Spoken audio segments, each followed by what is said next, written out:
Hey guys, that's right. Welcome back from Las Vegas. I'm home. My voice is almost back. Man, it's taken 2 weeks to get my voice back, and that was from my second Vegas trip. My third Vegas trip.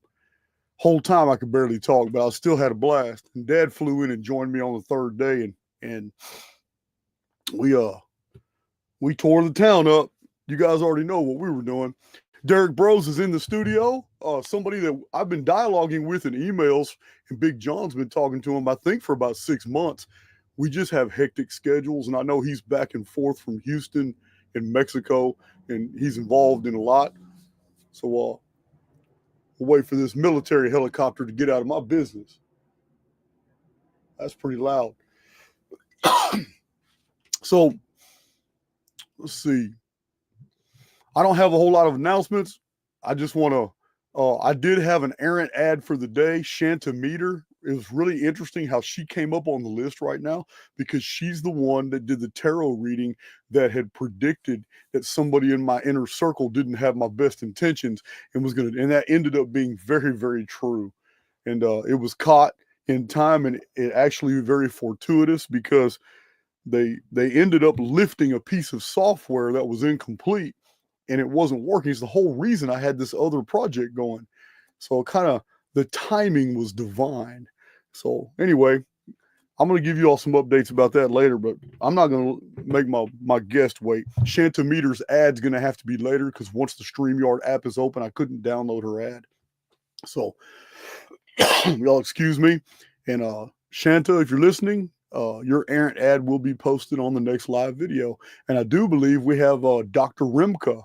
I've talked to her for a while too. She's doing an ad right after that. But let me remove my intro. Introduce very interesting guy. He's very very involved in community stuff. And let's go and introduce Mr. Derrick Broze. How you doing, sir? What's going on, brother? Can you hear me okay? Yeah, I can hear your audio is fantastic, man. I apologize for my voice, but I've lost some decibel. Vegas kind of stole my vocal cords. All good. I can hear you just fine. Excellent, excellent. So we had some I want to let you know, difficulties. by the way, real quick, that I am streaming on my channel, my YouTube channel, The Conscious Resistance YouTube, and on my Twitter as well. So shout out to everybody who's watching through there. This should be an interesting bringing together of audiences. Awesome, that's great. So, I must be a virgin streamer because I have never done that before. And it was you educated me. I didn't even know that was on that was an option until you showed it to me. Yeah, I've been trying to do that recently, so it's cool whenever we can combine audiences. And it seems like from what I've shared prior to our conversation that there are definitely some people in my audience who are aware of your work, of course, and I see some comments there. I think we got a lot of Houston love right now. Oh yeah, there's no doubt. There's Houston. Houston's the closest thing to me. I'm way up here in Willis. Yeah. But Yeah, I'm in family Houston. Conroe as well. I'm in Houston all the time. Yeah, when I say the big city, yeah, I mean Conroe. That's where I go. Yeah, that's where I go. So it was the crossover. It was people that listened to you, and it was just people that were a part of both communities that kept asking me, "Hey man, do you know Derrick Broze? He's like local to you." And I do podcasts with people all over the world, but I don't think I've ever done one with somebody local, with somebody out of Houston. So I do Houston meetups, and a couple hundred of us get together and about twice a year, and we have some fun. We rent out on the northwest side of Houston, over by 249. We rent space twice a year, and we just all get together and have a blast. And I've had a lot of people come in, like Martin Leakey, Autodidactic, Max Egan. They will join us in Houston from time to time. We just have some fun. Maybe I'll have to make it out to one of them. I'll be back in Houston for June and some of the summer, so maybe we'll connect then in person. Yeah, man, that'd be great. Houston's a 50-minute drive for me. It's nothing. It's nothing. Go straight down 45. So we got a lot of moderators in the chat today. That's good. Thank you guys for joining us. It's what is this? What is this organization that you founded? Is it just strictly for Houston? Is this nationwide? Is this transnational? Because I know you spend a lot of time in Mexico. What exactly is this foundation that you founded? Well, I've started a few things. Do you mean the shirt I'm wearing, the Freedom Cell Network, or do Yeah, you mean yeah, like my website, the Conscious Resistance? Yeah, maybe I could just do a little intro to your audience for those who don't know about my work. I could yeah, share about some of yeah. those That'll projects, be and good. then maybe after that, you can do the same for my audience if you don't mind. Sure. Um, yeah. So thanks everybody for having me. My name is Derrick Broze. Originally born and raised in Houston, mainly on the west side, but lived in downtown up until I left in March 2020.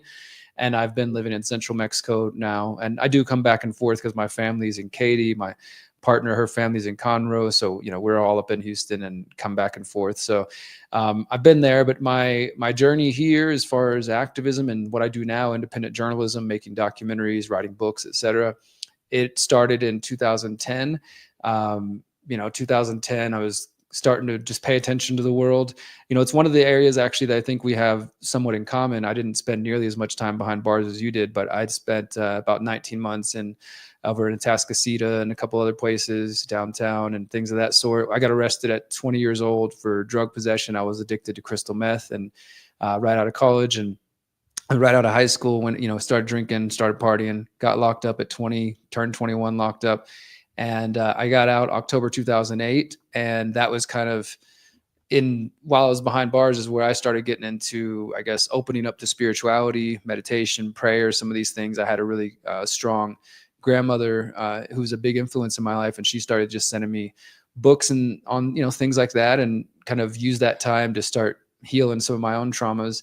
So when I got out in October 2008, Obama's, about to be elected. I wasn't really political at any point, but I've always been a young punk metalhead. So I never trusted the government or anything like that, but not with any kind of philosophical understanding. And then, it was in that space as I started to kind of get out. I'm a felon, exploring that whole realm of, as you know, of being a felon and being judged for all kinds of things. Can't get a job here, can't rent here, etc. I started to question the world around me. I started to question the drug war. I started to question government in general. And that eventually led me to start an activist group in 2010 called the Houston Freethinkers. And from about 2010 till 2017, 2018, that was pretty much my life. I mean, I lived in a activist house with a couple of other guys, and every month we did meetings, we did protests, we did rallies, we always focused on solutions. So doing skill shares, like teaching people how to make their own soap or bake their own bread, or how to, building gardens, doing urban farming in some of Houston's poorest neighborhoods, confronting politicians when necessary, protesting at the Federal Reserve, that whole thing. That was pretty much my life. And along that path, I started to realize that the media sucks and that, that they weren't really doing their job. We basically had like long story short, we had an incident where one of our community events that we were hosting, it was like a fundraiser. We had a couple hundred people come out, lots of bands. It was a good time. And the HPD showed up with like 15 cars deep, pulled out the shotgun on a crowd of 100 unarmed people, cocked it and pointed it at them. We got it all on video. They arrested me. And that was like our first little taste of going viral. We got on InfoWars. We were interviewed by all the local media. And it was interesting. All the media showed up once I got out of jail, about 24 hours for failing to follow a lawful order of a police officer. We collected all the video. We put a press release together and sent it out. And within an hour, all the media was at my house and they were interviewing me and they were friendly. But then once they ran their stories that night and they started posting their articles, they said a local group of conspiracy theorists surrounded the police and, totally spun this story like we were the violent, people, whatever. And that was my first taste of like, okay, so they're full of it, and then I started just picking up a camera, going and confronting cops, going to the Federal Reserve and asking questions. And then eventually started to go to press conferences for the mayor, confronting the mayor about everything from fluoride to, human trafficking to all kinds of stuff. And then, going to press conferences, confronting the chief of police. And over the years, I started to take it more seriously. So that's what I do. I currently write for the Last American Vagabond now. It's my full-time gig. So I write weekly articles. I started my own website, The Conscious Resistance, theconsciousresistance.com, because I wanted a place where I could explore, kind of much like you, everything from, just asking questions about conspiracies and the occult and, some of these more esoteric ideas, as well as doing hard-hitting journalism about political and governmental corruption. So my website kind of explores, a range of topics, everything from UFOs and time travel to what's the government up to, what the corporation's up to, and then of course solutions. And about 2015, I was in Austin, Texas with some other activists, and I first heard about this idea of freedom cells. And it was my buddy John Bush back in Austin. He was giving this talk, and at that time he was calling it the Central Texas Mutual Aid Society. And he just had this idea of saying, like, government's not going to solve our problems, and we shouldn't just sit around and wait for that to happen. And we also shouldn't just give up and be apathetic. What if we started thinking about coming together on like the neighborhood level, on the, the community level, and organizing these decentralized groups, mutual aid groups. And he was just developing that idea. And he was talking about coming together in groups of 8 to 10 people. And there's some pretty good research out there about group dynamics and social dynamics, about how keeping groups, you don't want to have only just a couple of people where you can't get, anything done, but you don't want to have too many people. Then there's, too many heads, too many ideas. And so there's some research about this ideal number of 8 to 10 people having local groups like that. And so eventually it started to be called Freedom Cells. And that name came for 2 reasons. And one way, it's sort of a trolling and of the government and their propaganda about terrorism and terror cells. And so we're like, all right, well, we're going to be freedom cells. We're going to be people promoting freedom and liberty. But also the way we kind of think about it is like each cell or group, people call them hubs, hives, circles, whatever. The goal is, like, let's say you come together in Willis with a group of like-minded people, and I come together with a group of like-minded people in Houston. This is actually where I originally started it. After I learned about it from Houston and Austin, I came back to Houston and I started organizing with people who were really serious about like setting goals, maybe a little bit of prepping, trying to have more privacy oriented tech, growing food. What the goal is, that you come together as a decentralized group, figure out what is everybody interested, what are our goals, what do we want to try to accomplish, and then work to do that. But let's say you've got a cell or a hub up in Willis, and I've got one in Houston. Maybe once a month, all the sort of local cells come together. We get together for like a social event, but we also say, hey, what are you guys working on? What projects are y'all working on? Let's take some ideas from you. Let's apply it here. And so I was just really inspired in 2016 by this idea, just started doing it in Houston, started putting out videos about how freedom cells could be applied to growing food or self-defense or, all kinds of ideas. And we had an old website, but it wasn't until COVID 1984 came around that this idea really took off. I mean, I'd been promoting it for years and giving speeches and talking about it, encouraging people. And some people got it. I think the website prior to COVID had about 1,500 people on it. And then, once COVID happened, and since then, there's 40,000 plus people around the world now. And especially during COVID, we saw some pockets, like in Australia, where things were really locked down. People really gravitated towards this idea. India was really popular for a while, different pockets in the US. And the website, which is freedomcells.org. And again, that's cells like CELLS.org. Because what I was going to say a moment ago is, to me, it's also like each group is individual, it's unique, it's powerful on its own. But then the bigger goal is that we start interlocking these groups, and it's not just one group in one part of town, but we come together on the local level and on the regional level. And so the cells are like the cells in our body. Each one of them is unique and powerful. It's doing its own job, but then it's also collectively part of this bigger organism, which is us. And so the idea with the Freedom Cell Network is you could have a cell in India or Africa or Canada or whatever else. But as these groups are building, and in the beginning, they're kind of just social clubs so that people can come together and not feel so alone. And that's really the purpose they served in COVID. But the bigger picture that myself and John believe is going to be necessary, especially as the world gets more tumultuous, is that these groups are going to help form like a parallel structure outside of these mainstream systems. And that's kind of what we're working towards. So the website, the main goal of the website, it's not meant to be like another social network. It's pretty much like, if you're a person listening to this and you're like, that sounds cool, but I don't know anybody in my own community. Well, we have maps on the website, so you can go create a free account. You put what are your interests, what are your skills, what are your goals, fill out the profile. And we don't want your home address, but just put, like, say Willis, and that pins you on the map. And then what you can do is you can search the individual maps and the member and the group maps, and it'll show you. You can say, show me all the groups within 50 miles of me, and it'll show you every group that exists. You can check them out. Oh, look, they're having a meetup in a couple of weeks. Let me go meet with those people, connect with like-minded people in your area, leave the website behind. That was kind of the original goal. So some people are active on Freedom Cells on the Telegram app. Some people are active on our website. But it was really cool as I was traveling around giving talks during COVID. People were telling me, like, when they were totally locked down and they had, they were freaking out, they used the Freedom Cells website and the maps to find other people, to have these like underground, quote unquote illegal meetups so that they could just, some people use the website to meet other people and they bought land together. Some of them started growing food together. Some of them started homeschooling their kids. And, Wow. I will say, unfortunately, as things have calmed down since COVID, there's less like energy in it. And it just seems like that's kind of unfortunately the way humanity works often, is like people get, when shit's rough, people are like, oh my God, I need solutions. I need to find community. And then things calm down. They're like, oh, whatever. I don't need to worry about that. But the website's still there. The idea is still there. And I continue to promote it in my works. And we can talk more about that. But yeah, that's kind of now like I said, I make documentaries. I'm finishing up a 17-part documentary series called The Pyramid of Power. People can check that out at thepyramidofpower.net. I've written a couple of books that you can find at theconsciousresistance.com. And, I focus a lot on technocracy and sort of the digital infrastructure and how that intersects with AI, of course, which I think is something, will be interesting to talk to you about today, because I know that you have a lot to say on that front as well. But yeah, man, I'm just happy to be here, happy to connect with you and your audience. And like I said, I'd love for you to share. I know you've got a big, long story as well. So if you want to share some of it with my audience, I'd love that. Yeah.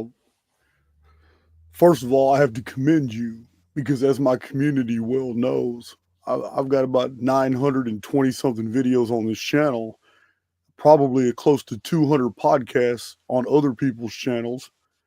I got Archaix TV has 250 something videos, and never in the history of Archaix has anybody shut me down on my own channel for 10 minutes and just had me listening. That was very impressive. That was very impressive. I appreciate that, brother. And no, Well, no I can tell intention you're to well shut you read. down on your channel. I can tell you're well read. I can tell you've read quite a bit. A lot of times it's what people don't say when ordinarily they should, if they were trying to explain things and simplify things for people. Enunciation, diction, it tells a lot about somebody. I can tell you've gotten a lot of your information from the written word, as opposed to just watching a lot of, that's the trash we're dealing with today. A lot of content creators, which you're not so much a content creator, you're more of an activist and a commentator, a commentator. But a lot of the content creators across YouTube now, they're just becoming more and more garbage. They just watch other YouTube videos and other platforms, and then they come up, spin their own theories at it, and they're just adding to the filth that's already polluting the field. But oh yeah, my own story. I've told it many times, but 26 years in prison, uh, it's not much different. I mean, most people can't believe this when I say it. They have to live through it.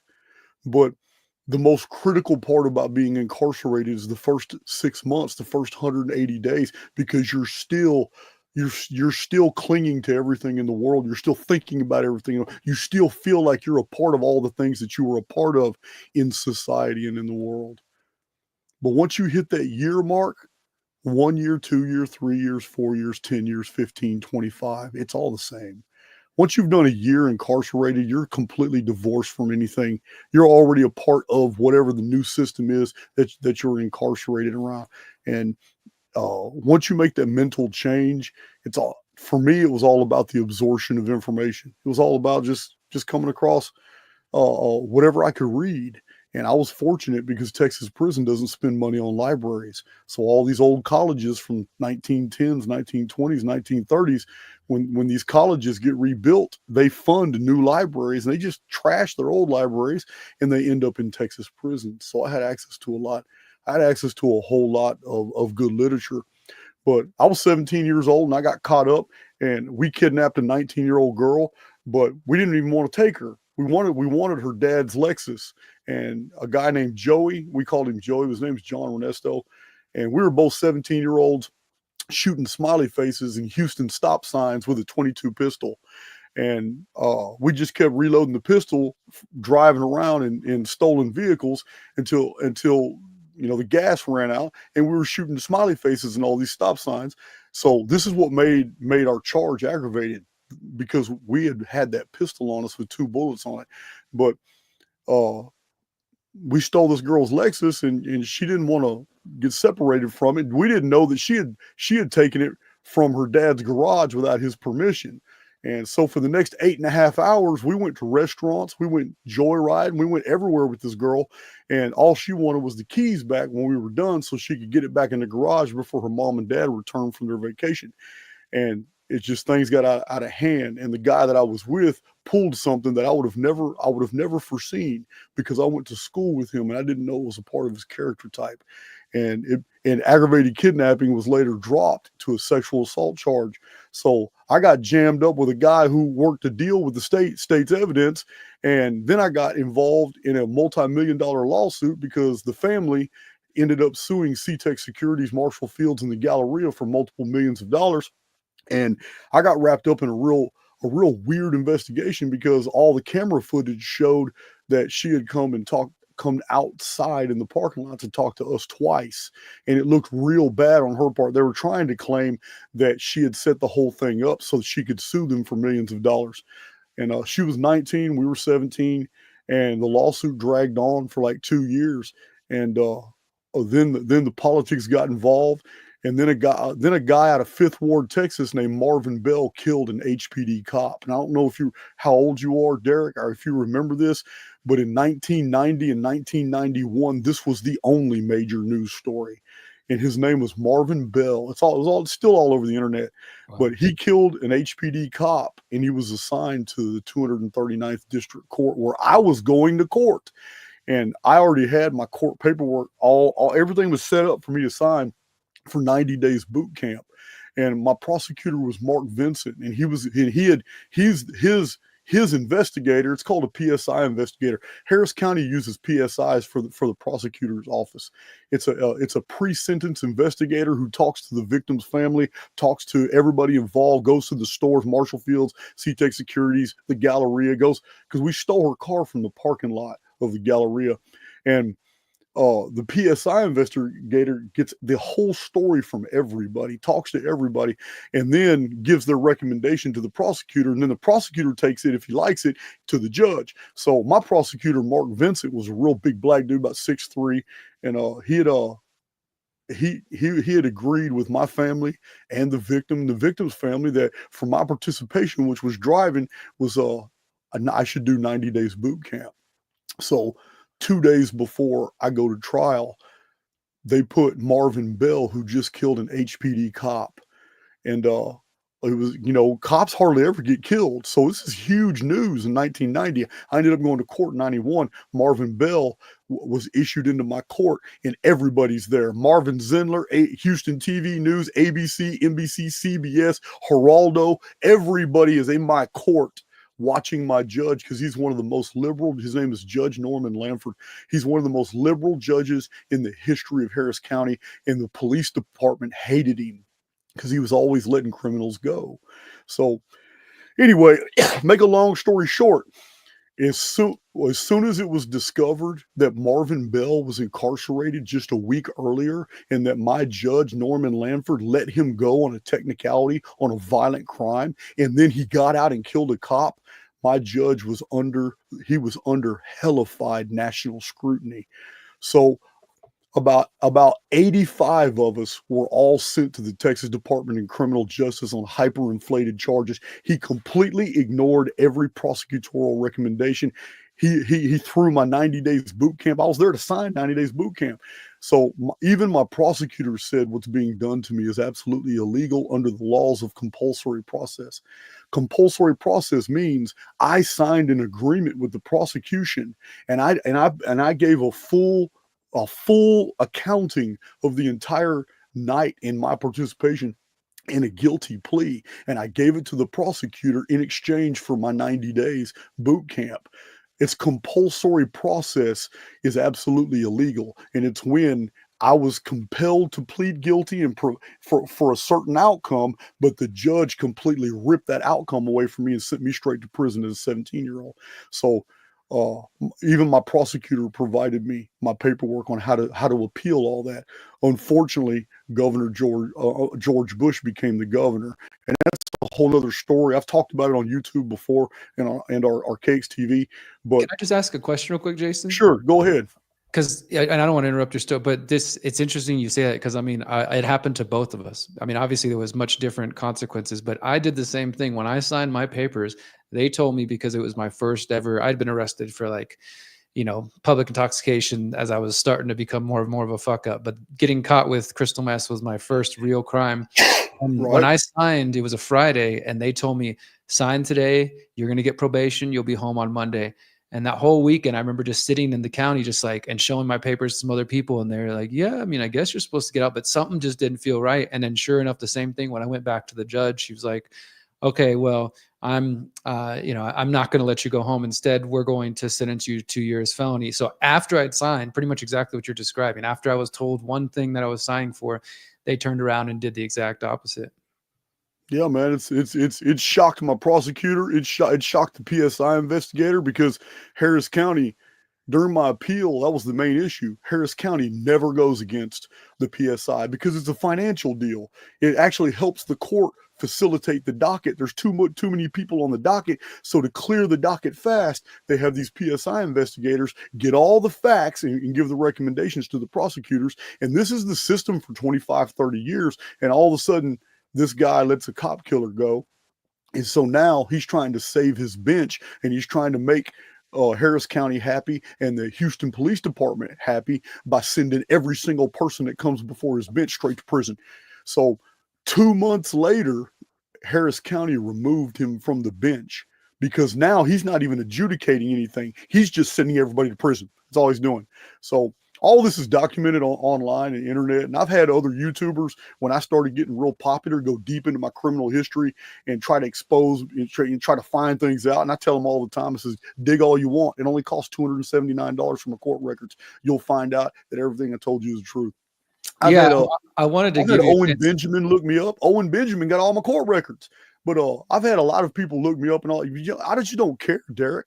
I don't give a damn. I know the feeling. I mean, I feel like if you know who you are, you don't have to hide from it. But I wanted to make sure to give you a chance to do that. You're kind of bringing that up because, my job as a journalist, of course, I'm naturally, maybe you can resonate with this, I'm naturally skeptical of every single person I meet in life. And maybe that's my own trust issues. But I did look up some of the videos, and there's definitely a lot of haters. You've got them just like I do.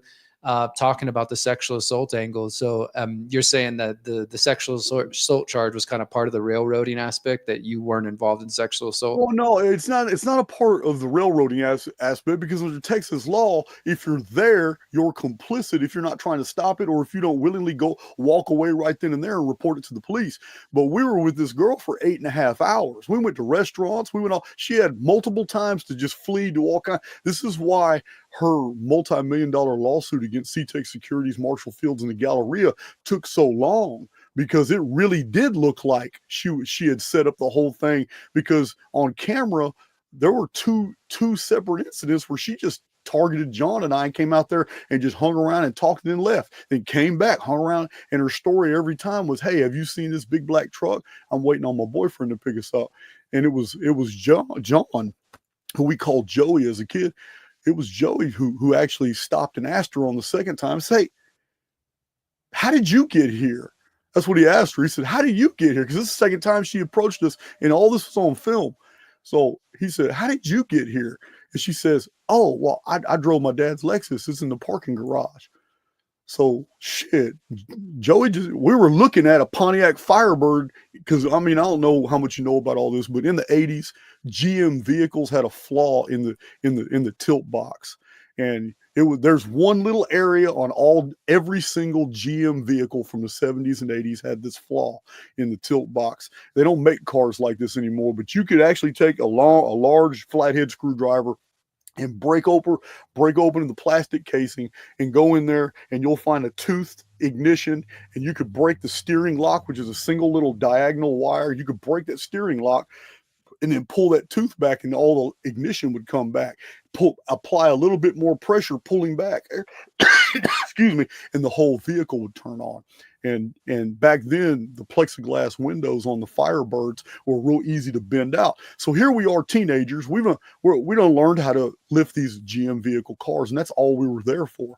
And we were waiting for the the parking lot to clear when she came out a second time from Marshall Fields, which faces Westheimer.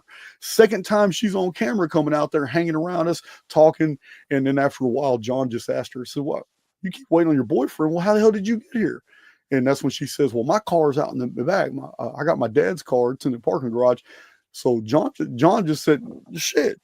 He pulled a 22 pistol out right there in the parking lot, facing Westheimer, on camera, in front of Marshall Fields. That's why he had a screw loose. But he pulls the 22 pistol out. He didn't point it at her. He just showed her. He said, "Well, shit, walk us to your car." And shit, they just started walking. And from right then and there, at 17 years old, my whole life changed. I shouldn't have followed them. I had no idea what was happening. Kidnapping wasn't even on the menu. I had no idea what was going on. And But you're saying he was the one that was involved in the sexual assault, and they charged you? Oh, absolutely, absolutely. That's in the court records. Yeah, he raped her. There's no doubt. Yeah. In the car? Was that in the car? Yes, absolutely. Wow. So, I mean, it wasn't one of those situations where there was any resistance or there was any fighting or anything like that. And this is another reason why this came out. All this shit came out about. I mean, she was under a whole lot of scrutiny, and ultimately, they had visited me like 4 times in the county jail because my story was so detailed. I just told the truth. I had no idea in the background until later on when I started receiving all this stuff in the mail from my family. I had no idea she was up under the gun because of this lawsuit against C-Tech Securities, Marshall Fields, and the Galleria, because all the footage they had and all the eyewitnesses shit they had really painted a picture of her activity being totally premeditated. But I had to defend her. Here's another strange thing that came out of this. I'm one of the perpetrators. I am one of the perpetrators that carjacked this girl, and yet I was her chief defender because she was under all this scrutiny. And in my statements, I said, well, you know what? She could have never predicted John pulling a pistol out and then telling her to walk. She would have never been able to predict that. So yeah. I appreciate you sharing that. I know you've gone over it a bunch, on your own channel. Yeah, and stuff. It's no big deal. It's not even no big deal, man. We're know. talking about something 35 years ago. Yeah, it's this November will be 20 years since I got arrested. So I totally understand like how it feels like a different life. I did want to dig in a little bit just for my audience sake, because again, I know that there's some of my audience who know about your work and your research and everything that you're focused on, but you kind of touched on the fact that you got access to books from old colleges, and maybe you could share more about that, and kind of we can lead into what your research is about. First of all, Derrick, our listeners have to understand that the world that I'm describing in Texas prison that I entered in as a teenager is not the world today. The world today is so different in the Texas Department of Criminal Justice. When I was released in 2016, the old books were still there. But now they have given prisoners, since my release in 2016 at 43 years old, I did 26 years. And I didn't do 26 years for the original conviction. I did 26 years because George Bush became the governor of Texas. And one of the first things George Bush did was pass new retroactive laws that affected people who were in prison. My original 7.5 years that I was supposed to do in Texas prison, I was supposed to get out when I was 24. That all changed when George Bush retroactively applied all the parole laws and made every single individual do twice the time. It's absolutely illegal. Every state that's tried it failed in the appellate system, but not Texas. The Bushes have sure fucked up a lot. Texas retroactively applied criminal laws and made us do twice the time. And this is when Texas went from the quarter law to the 50% law. So when that did that, you have to understand from my perspective, here is a 17-year-old that wasn't expecting to go to prison, thought he was going 90 days boot camp, shoved into prison for 7 years, and at the 6.5 mark, all of a sudden, I'm notified that I have to do 15 flat years to come up for parole, and that's not what I was sent for. So I'm supposed to come up for parole at 7.5 years. What do you think I did, Derrick? Do you think I acted good? Do you think I went with their program? Hell no. When I realized that, man, my fate is not in my hands, you know what? I started doing time the way I wanted to. I went to maximum security. I went to closed custody, administrative segregation. I started working deals with boss ladies. I started having my family give me cash and money, so I was able to broker deals. I started entering relationships with sergeants, lieutenants, captains, majors, and even Do what you assistant got to do wardens. to I survive. started smuggling contraband. I created a financial empire from in prison, even to the point where I was able to send friends and family money from prison. And I had money spread throughout the prison. I went ahead and just started doing time my way. And I told the parole board to F off. It's on record that I literally threatened the Texas parole board. I told them, okay, well, listen, man, you know what? You've left me no choice but to become the very monster that you pretended that I am. I'm gonna be that one. I promise you, the day you release me from prison, I am going to fulfill the very destiny that you wrote for me, since you won't let me write my own. Man, I did all these promises, and I got prosecuted in prison. I got stacked time while I was serving time in prison. That's why I stayed so long. They gave me 7 years for a cell phone. I also got wrapped up in stabbings. None of those were my fault, but and I wasn't the aggressor. But yeah, I got chased across a prison yard one time with a guy with a knife, and like any guy would, I ran until I saw a really good opportunity to turn it around, and I ended up beating the crap out of him, taking the weapon and poking him in the butt with it. But yeah, I got in a lot of trouble for that too. But it doesn't matter. Anything you do in prison, you get in trouble. So after a while, let me just abbreviate that. While I'm going through all this, 17 years old, all the way to 35, 34, 35 years old now, and I'm going through this. I'm still the person I was in the free world intellectually. And what I mean is, my own community already knows this, but I was raised in a very puritanical Southern Baptist family. And one thing my mother always made me do every single week, 52 times a year, we had to go to the Bedford Public Library. And my mom would check a book out, and I had to read it.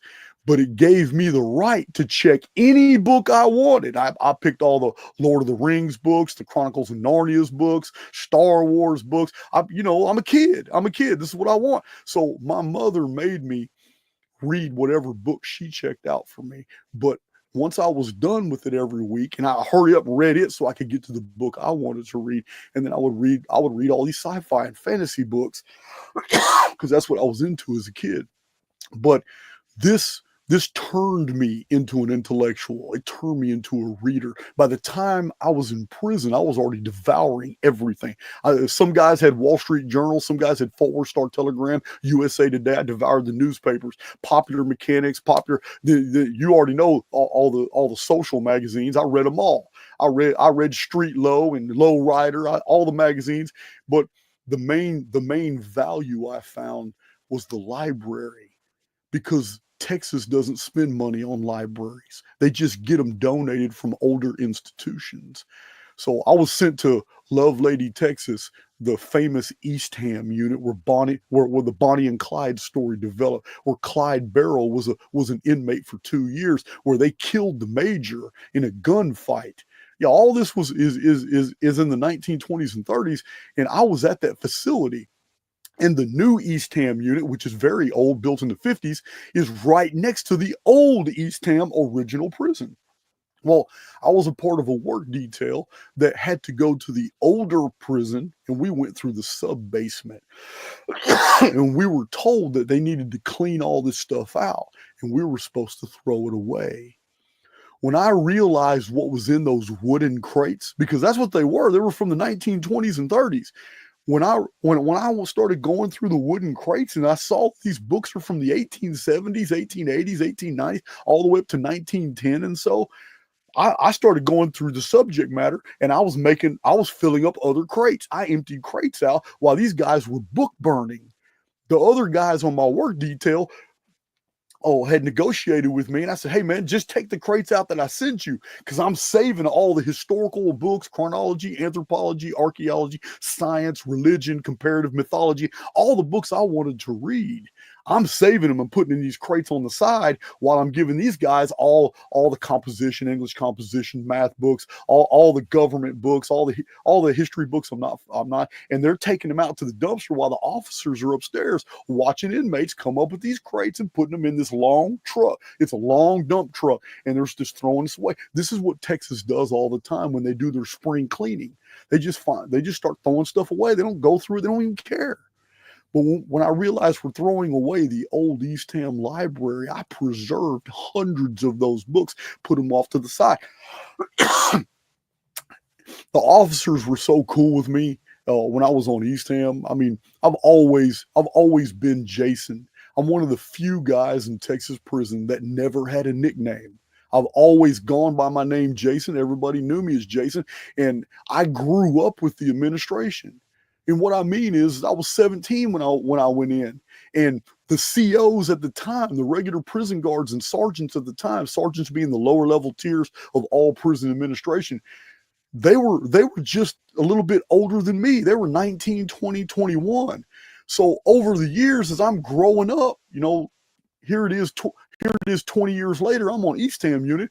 They all know me. But they know me from being that kid. They knew me from when they were kids. So I kind of grew up with a lot of the prison. Now some of them are assistant wardens, majors, captains, lieutenants, sergeants, but I grew up with them and always had these advantages. And they let me take these books 2 and 3 at a time. It took like 5 months, but 2 and 3 at a time, I was able to take these books into the cell block. And I would read them, but I could only read 2 or 3 a week anyway. Some of these books were huge. So my education, the Archaix data that is so unique, and all these data sets that I've put together, these amazing source materials that I've provided, and you have to understand, Derrick, I wasn't a YouTuber until COVID. I wasn't. I had 13 books published, 6 of them by a legitimate publisher, the rest of them self-published through Amazon. But I had books published long before I ever entered social media. I was already a chronologist. I was already a respected author. I already had a following. My royalties were very healthy. And I'd already done all this way before I started a YouTube channel. So were you writing the books while you were locked up? Did you start writing? Absolutely. My first 4 publishing contracts came from a San Diego publisher while I was in prison, an academic publisher that has never, ever contracted with a convicted felon before and hasn't done it since. They just made an exception for me because of my bibliographies. And that's what puts my books, separates my books from so many others. Some of my books are huge. I got Chronicons 1,055 pages. Shocking Secrets of Antiquity is 455 I've purchased pages. a couple of them because I wanted to brush up. But on I've your got material. some small books too, like When the Sun Darkens, Nostradamus and the Pat Plan, Awaken the Immortal Within. I got some small books too. And Awaken the Immortal Within is the only book I've ever published with no bibliography. And it can't have one because everything is straight out of my head. It is how I view the world. So all my other books are laden with bibliographic citations of all these unique books, and my own community has been shocked over and over to learn of the existence of books for which they've never even heard of. And then when they Google the books that I talk about, they find out, damn, Jason, can you make a PDF of that book? Because when we look on Etsy or Amazon or eBay, they're charging $600 a copy and you only have 2 copies available. Many of the books that I cite are extremely rare, Derrick, because the world has fundamentally changed since World War II. And the history books that are being published after World War II are not telling you what the history books before World War II published. We are being given a whole false reality. Jason, real quick, just one of the things you're saying there, some of my audience is going to be familiar with this because, as I mentioned, I've been doing this Pyramid of Power 17-part documentary series for the last 5 years. And part of it is, of course, looking at the power structure and who's behind it. And I'm working on the final episode now, answering the question of who's at the top, which I want to get your opinion on in a little bit. But like I've got right here in front of me, Proofs of a Conspiracy, The Conspiracy Against the Liberties of the United States, Engineer Corps of Hell. And those are books written in the 1800s, late 1700s. And it's definitely hard to find even like original copies of those. And so I definitely think that what you're saying is 100% accurate. I mean, there's been books that have been changed. They're hard to find. Or if you do find them, like you said, they're $1,000 or more to pick up an original copy of that. And Right. I want to dig in a little more just for the sake of my audience, because like I said, I did pick up the Chronicon. I've went through your website, and I can't claim to have read everything. Of course, you've got a massive amount of material, but I've been through it to understand, so that we could have a legitimate conversation here. And you get access to these books, you're bringing them back to your cell, you're reading them, you're studying them, you start writing books about them. Could you, and I know it's a big concept, but in as a concise as way as possible, could you sum up your theory after learning through all this? Like, you started to look back and see different historical references that you think point to a Phoenix event, something that happens every Right. periodically throughout history. Could you talk more about that for those in my audience who aren't familiar with that Uh, thesis? sure, absolutely. I do want to backpedal just for a second for clarity. I never specified why the prison system is changed now. In Sure. 2016, I was released. I just described for you what it was like in Texas prison in the 1990s and all the way up till about 2014. But I was released in 2016, and now I haven't been back. I've been out over 8 years. But I'm going to tell you now, the guys that I'm still in communication with, they have told me everything has changed.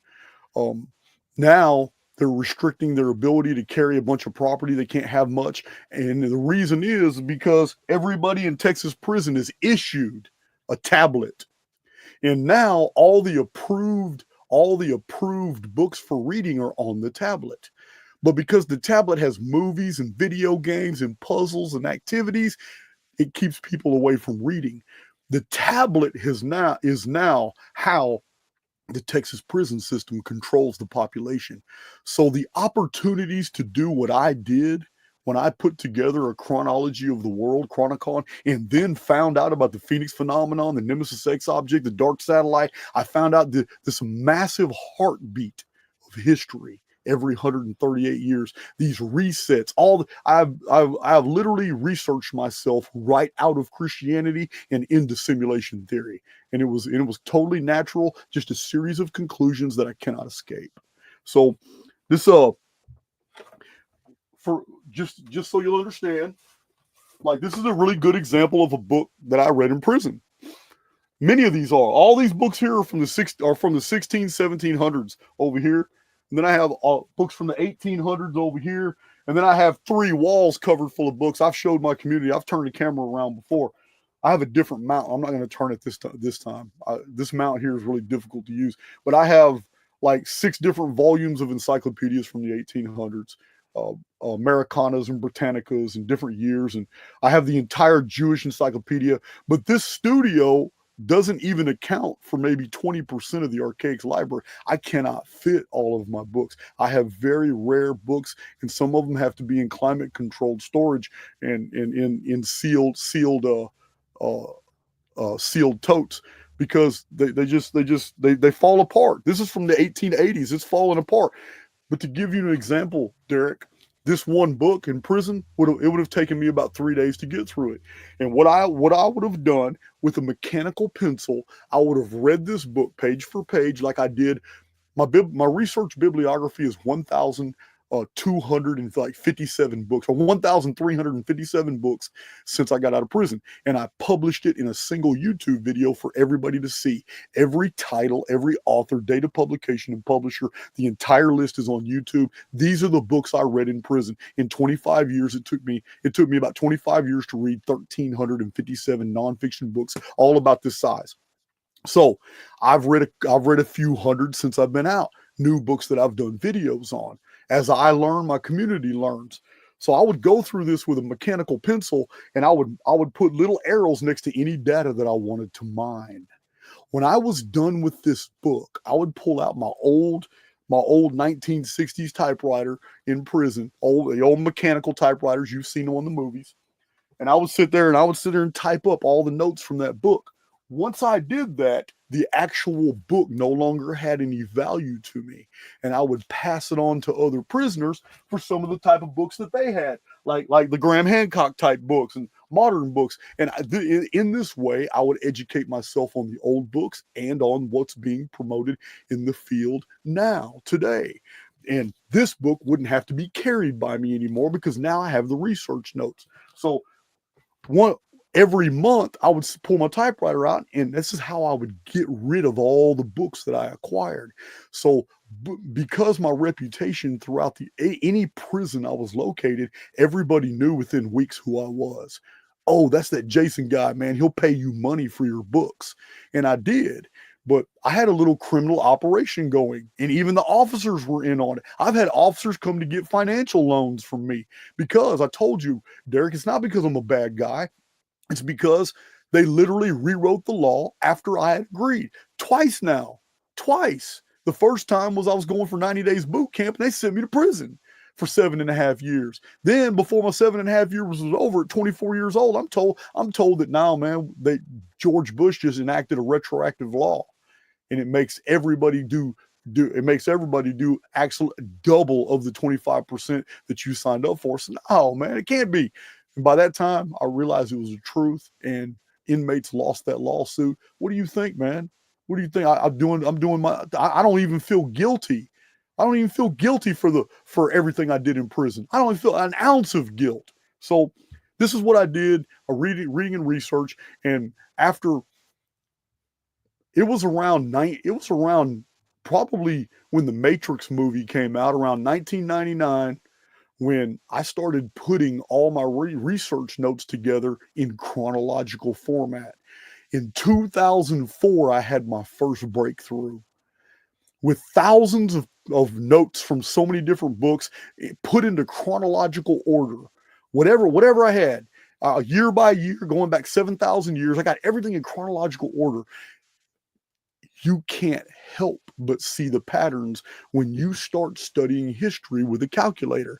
I started seeing, okay, well, when this ancient cuneiform record from the kingdom of Hatti in 1273 BC says that when he was marching his army to the south to deal with rebels, the sun became darkened and obscured by unknown means. So a cuneiform text that we have his name. His name was King Merciless II. It sounds like merciless, like have no mercy, but it's not spelled that way. It's Mursilis. But King Merciless II left us a record of the sun darkening when he was marching his army, and he panicked because it wasn't normal. The moon, he said it was by unknown means. The moon didn't darken the sun. So 1273 1273 at the time would not have told me anything. But then I read of the same thing in 1687 BC. I read of the same thing in 1411 BC. I read the same account word for word almost 1,000 years later in 583 BC, which was predicted by one of the 7 wise men of Greece named Thales of Miletus. And when I find out about Thales, I find out from Herodotus of Halicarnassus in his book, The Histories, 24 centuries old now. His book says that Thales of Miletus was a Phoenician by remote descent, and he had access to the records. So that leads me to Sanchuniathon, who was a Phoenician historian, 1000 BC. And I start putting these things together and say, wait a minute. All these people are saying the same thing, that these earthquakes happen when the sun darkens and the moon's not involved. And sometimes the stars seem to wander for a while, and then they go back to their original place. And there's these massive earthquakes, and there's a common denominator that linked every one of them. It wasn't just the sun darkening, and it wasn't just an earthquake. Red dust, red mud, or red rain, depending upon whatever the moisture, humidity was in that area of the world. But it was always red dust, red mud, or red rain that accompanied the event or happened just after the earthquakes were over. So that my first big discovery was 2004. When I went ahead and went through all my thousands of pages of chronological notes, and I put aside all the dates that I had: 3895 BC, 2239 BC, 1963 BC, 1411 BC. I skipped 1687 BC, 1825 BC. You have to understand, I almost memorize everything that I study. So I go through there, and it's 445 BC, 31 BC. Switching over to the AD calendar, it's 522 AD when dragons are seen fighting over ancient Britain, and the moon turns red, and there's red fallout from the sky. And I'm going through all this, and I'm like, what the hell have I found? But it was a single reference in a Jewish legend that was quoted by Tracy Twyman in one of her books, because I had a whole stack of Tracy Twyman books, very controversial author. But in her footnotes, which I photographed for my community and posted on my channel, in her footnotes, there is a Jewish, she refers to an old Jewish book from like 1910, 1911. And in that book, it said that when God decided to destroy Sodom and Gomorrah, he had to punish two angels for 138 years because they had told humans that the destruction was coming. And I remember in Genesis, wait a minute, we had two angels that appeared, because I had read the Bible multiple times in prison. I said, man, wait, here it is. In Genesis, we had two angels that looked like men. They looked like men to the point that homosexual men who lusted over them in Sodom. And the whole story is given in the book of Jasher, which is a rabbinical history in chronological order. It's a fascinating text. So I'm putting all these pieces together, and it never left my mind that it was 138 years. The reason is because I'm a chronologist. Even by that time, I'm a chronologist, and highly specific numbers normally denote the truth. And I started putting things together, such as Aristarchus, a Greek naturalist and scientist that was very well respected and quoted by every Greek after him. Aristarchus was convinced that our world was destroyed every 2484 years. And then Rashi, 1,000 years ago, he writes that the world is destroyed between periods of 1656 years. And that's always been curious to me, because in the book of Genesis, from the Adam and Eve incident to the great flood, according to the book of Genesis, are 10 patriarchs. And when you add up their lives and deaths, every Bible commentary will show you it's exactly 1,656 years. 1656 years is the length of the pre-flood world. And that kind of shocked me. So I put these things in the back of my mind, but the 138 never left. And it was in my mind when I'm reading 1926 book by an engineer named David Davidson and his co-researcher H. Aldersmith. And I'm reading their book. It's called The Great Pyramid. It's Divine Message. David Davidson was an engineer using Sir Flinders Petrie's measurements, and he believes that the Great Pyramid is a massive engine that had a function, and yet it was a three-dimensional chronographical template of world history in the future, and that the Great Pyramid is a geodetic template of the northern hemisphere when something epically terrible is going to happen. And the final year of the Great Pyramid's timeline, according to this engineer, is the year 2045. And he says that time itself will be fundamentally different starting in 2046. And he said this in 1926 based off of his research. But in his commentary notes at the bottom of one of his pages, he specifically mentions an ancient Egyptian tradition of the Nile that recognized that a disaster had happened in ancient times.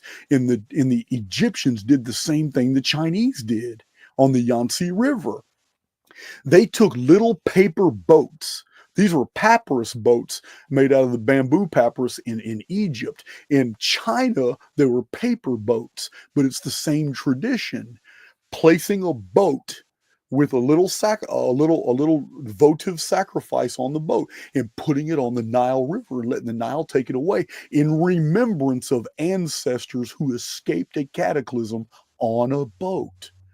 He said that the tradition was only honored every 1,656 months in Egypt. And anybody who's listened to Archaix for any amount of time will understand that it is my research brought to the table that undermines Graham Hancock and Matt LaCroix and Billy Carson. And I've showed everybody, guys, listen, Atlantis wasn't destroyed in 9600 BC. There was never an Ice Age, Younger Dryas period when this happened. These guys are wrong because Plato made a fundamental error and thought that the 9,000 that Solon related to him referred to years, but it didn't, because Plato was told by Solon that the war happened shortly after Athens was founded. Athens was founded in 1365 BC. The Atlantean War against Athens is in the archaeological and historical record. It's called the Sea People's Federation War. And they're in the Egyptian records, the ancient Libyan records. The Phoenicians talked about them. They absolutely collapsed the ancient Hittite Empire. It was a trade war. And Homer, when he was talking about the Trojan War, had glossed over many of the details because Homer wrote his account 350 years after that war. So a lot of mythology came in because Homer, Hesiod, and Theognis are the first three Greek writers, and all they wrote were epics, and their epics were highly mythological. And the reason is because when the Trojan War concluded, a Phoenix phenomenon event occurred and it sank Atlantis. It disappeared the Sea People's Federation. Egypt was so happy because they were tired of defending themselves from these Atlantic fleets. They were Atlanteans, and when they came in, because they had overrun the Mediterranean, and they left colonies that later became known as Phoenicians and Philistines, and they left them right there next to Egypt, and Egypt feared these people. So when this cataclysm came, they never again heard of Atlantis because it was gone. The year of the cataclysm was 1135 BC, but it was systemic, meaning the entire world was affected. It's called the 300-year Great Mediterranean Dark Age, but literally it was a dark age over the entire world. And out of the ashes of that dark age came the great mythographers, because prior to that everything was very scientific. Then out of the dark age, we have Homer's Odyssey, Homer's Iliad, Theognis, we have Hesiod, Works and Days. We have all these great epic Greek writers, but all their stories sound so mythological and silly. So yeah. If I could interject real quick, brother. Sure. Thank you for sharing all that. And again, like I said, I'm familiar with most of this from checking out your channel, but I know that there's people on my channel who aren't familiar. So you made a lot of great references. I hope everybody will go back and check out some of the names you mentioned, because I had a fun few nights diving into your work and digging into the references and doing my own fact checking on things that I could find and such. What I think I find really interesting. So there's two things that you've mentioned that I'd like to poke at a little bit. The fact that you said that you kind of went from a Christian perspective to believing in simulation theory, and then also through studying history and studying references, including Atlantis, seeing that there is a periodic, cataclysm that you can, as you have, set a date to. And I find it really interesting. You referenced the gentleman, the Great Pyramid, its divine message, and his discussion of 2045. Could you just spend a moment, like, how do these two things intersect? Like, is the cataclysm built into the simulation? Like, periodically the simulation just resets, and that's sort of what we're witnessing and what people are referring to in historical documents? Is that what you've come to believe, or is that incorrect? Okay, it is, and I do tend to wander because these are if I you were get to it, man. look, You got a lot if of you, info. I I was going to understand. say, if you were to look at these as data sets, you'll understand, man. It's just you can't help but wander. You can't help but entertain tangents. So just to take a step back for clarity, the ultimate discovery on the 1,656 months of the ancient Egyptian tradition made perfect sense, because anybody who has studied Egyptian calendars will know they did not honor the year.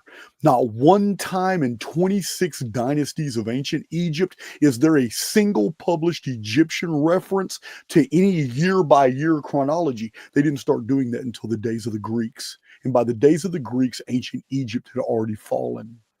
So the last true Egyptian dynasty was the Nubian dynasty. When the southern Africans came up and overtook Egypt, it's called the Nubian dynasty. It's the true black dynasty of ancient Egypt, and it's the very last one. It's called the Nubian. So we don't have a dynastic, there are no annual dynastic records. This is what's made Egyptology so difficult to decipher, because there's no time where you can read that Thutmose the third, who was also Thutmose the first, who was also Amhos the second. It gets really convoluted because they changed their dynastic names, milk names, throne names according to the political structuring of the time. So there's never a time where you can read in the 830th year of certain dynasty. You won't, because ancient Egypt, when it came to years, started year one with the very first year of whatever pharaoh was sitting on the southern throne. The northern throne, called Lower Egypt, wasn't important because it was cosmopolitan. It was multicultural. It was an Amuru dynasty that was controlled by the Amorites, the Hittites, and the kingdom of Mitanni and Mari. It was never truly like southern Egypt. Most people don't understand when we're talking about Egypt, you're being told by modern like Graham Hancock and just the real watered down historians and like the History Channel, you're being led to believe, when they tell you about Egypt and they show you pyramids and all that, that there was only one Egypt. There's never been one Egypt. It has always been called the Two Kingdoms, and they've always been 450 miles apart. And the kingdom of the north is called Lower Egypt, and it's the only Egypt that has pyramids. The kingdom of the south, 450 miles less, is the Chemetian Egypt. It's the land of Kemet. It is the real, true, natural African Egyptians, and it has no pyramids at all. So there's a huge difference between the two pyramids, but the common denominator between them is that they were a lunar reckoning society. And when Solon got the story of Atlantis, he learned from the priests of Sais. How do we know? Because Plato told us. But any archaeologist, any historian worth their mettle, does even some light research on the Sais priesthood, you will find out that every 30 days equals a year under the Egyptian lunar system. So the 9,000 years that were told to Solon, the priest thought he understood that they meant this is what the Greek scholar who corrected Plato of Knidos told. He put it in his own writings that Plato made an error. It's 9,000 moons. And when you count it as 9,000 months, it lines up perfectly with the 13th century BC, when Athens was founded. Everything in Plato's story makes sense, and it is true. The only problem is chronographical.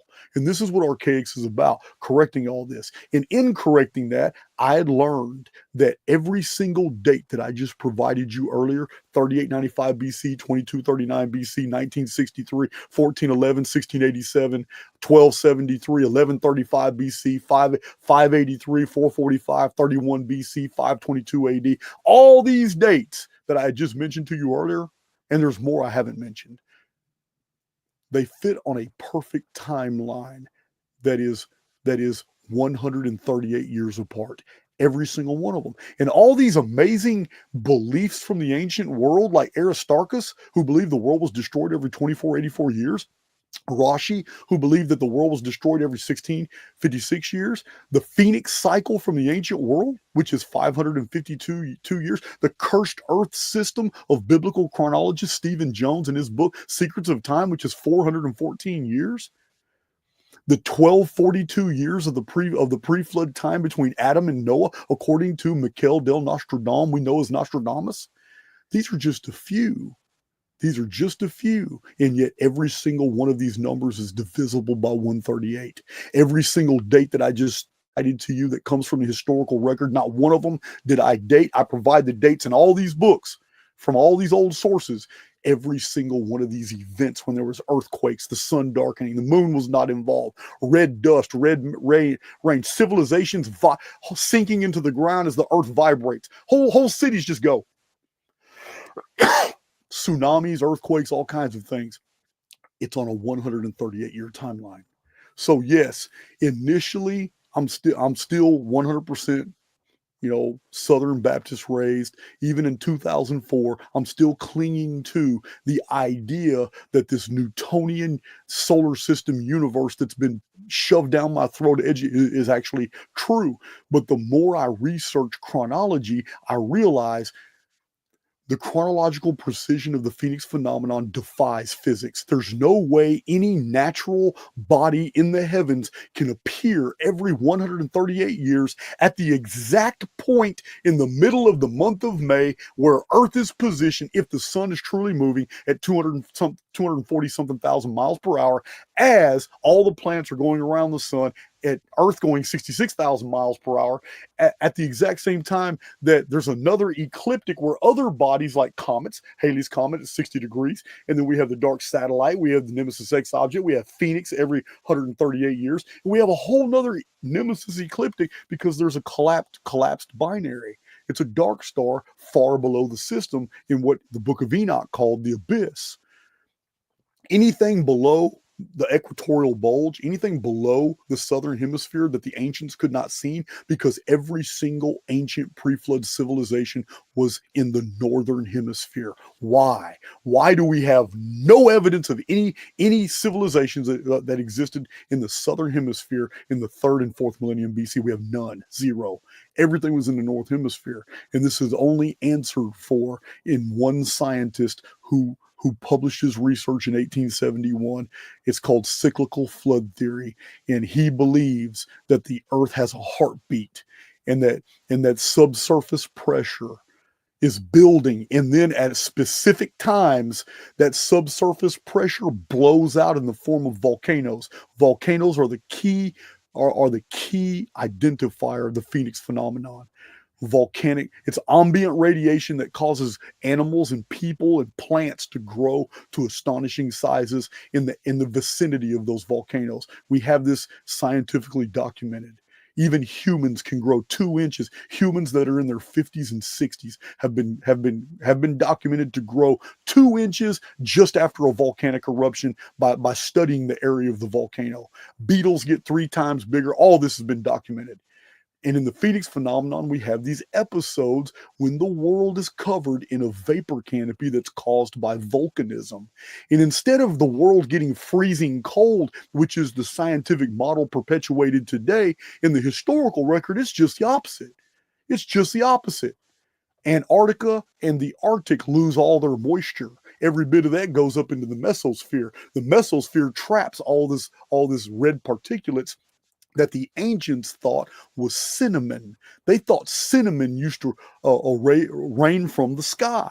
And this vapor canopy would trap heat. And within 2 or 3 years, animals, people, and plants would start growing huge, not only because of the ambient radiation, but because of the ultraviolet filter. Whatever the mesosphere does to sunlight, it amplifies things' ability to grow. And people have replicated these conditions in hyperbolic chambers, like in Glen Rose, Texas. But to get back to your original question, I'm entertaining too many tangents. To get back to your original question, Derrick, simulation theory wasn't even on the table for me at all until right around COVID, when I started reprocessing all my data. Because you have to understand, in 2016, when I was released from prison, up until 2016, I had been separated from my research. Because when I got that old typewriter out and I typed out all the notes from each book I read, the typed notes and my own personal notes that went with them and put them in chronological order, they would, they would have to be sent home. And my dad would come about twice, sometimes once a year, and pick up a red chain sack. Huge, always about this tall, full of nothing but my chronological notes that were done since the last time he picked up a bag. And my dad always told me, I'm always asking me, hey man, you make sure you get that bag put away. He said, yeah, they're all in the attic. I just throw them in the attic. I've told the story. I even teared up when I told the story on YouTube, but how my dad, he wanted to take me to a steakhouse the day I got out of prison. And I'm like, man, I don't want to go. I just want to go home. I don't want to do anything. And he was kind of frustrated with me, but all I wanted to do was see those bags. And because I had about 500 pages of chronological notes, but they're one-liners. The whole time I'm in prison, I put together Chronicon, but it's just a date in a one-liner or a two-liner of what happened, so I could have them as reference notes. But all my research notes were sent home. So at 43 years old, from being 17 years old, put in prison, at 43 years old in 2016, my dad takes me home. I go up into the attic. I open up the attic, and I sat there and I cried. All my books, all my bags. It was 25 or 26 bags, one a year. All of them were there.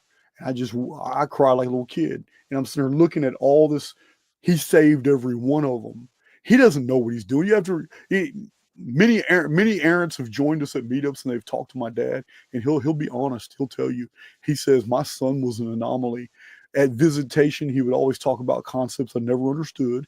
I never understood his date sequence predictive analytics system. I didn't understand how he could predict when he was going to get moved from cell block to cell block. I don't understand how he's able to predict things that happened in my life. I don't understand how he's able to predict when he would get transferred. And he got transferred because of a major case for a riot that happened in a rec yard that he couldn't predict. He said, I never understood these things until when he got out of prison, and he started showing me these notes, and he started showing me, Dad, I'm not predicting anything. I'm showing you the arithmetic that's in the field. It's the arithmetic that tells you what's going to happen. Here it is. He says, man, all this is background programming. The only thing real here, Pops, is you and I. Every soul in the construct is the only thing real here. We're all moored to source. This is why I tell my community all the time, we are more than we suppose ourselves to be. We are intrinsically powerful. We're co-creators. But the backfield programming is fixed. I just spent my third trip to Las Vegas to prove to my community, when I publish this material, it's absolute 100% proof that we're in a field that is fixed, because I used the most difficult medium in the world, which is sports betting, to prove that every bit of this is fixed in the field. I've done that, Derrick. I'm about to publish it.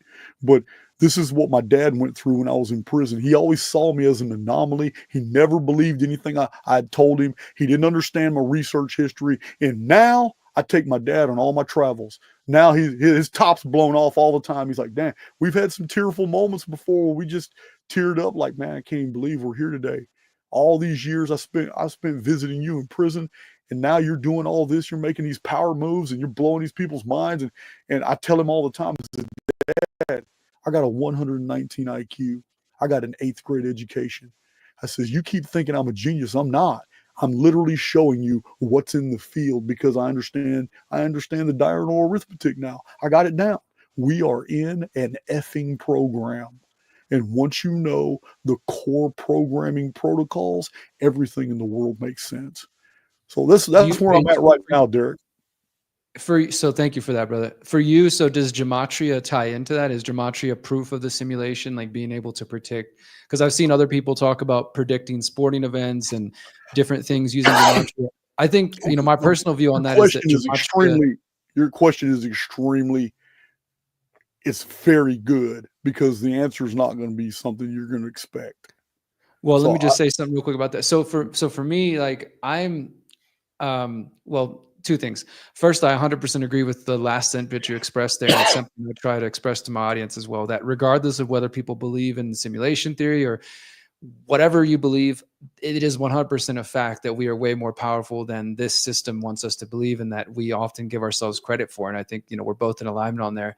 And also, I've seen how, in my view, gematria can be, I think that depending on the system you're using, you can probably find almost anything to be true. You can take a certain word and put it under different gematria analysis and make it mean this thing, and then connect that to this thing.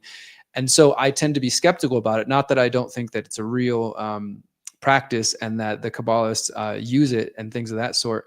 But yeah, in general, do you think that gematria sort of proves the nature of the simulation of the program? Okay. Initially, I was very critical when I started doing my first 300 and so YouTube videos, maybe my first 500 or so in 2020, 2021. I was very critical of. I don't even know how to pronounce it. I've heard people say gematria, some say gematria. I don't know, but I was critical of that. I was critical of astrology. I was critical of almost every single occult system that didn't make sense to me, like chronology. Chronology is very simple. It's this is when the events happened. This is what the ancient historians of the day dated it. This is how we derive those dates. Here's how we confirm those dates. Here's how we put it all in the timeline. Here are the patterns. Chronology to me is very simple. It's just deductive reasoning. So, but I no longer have this simplistic view because I have seen the value.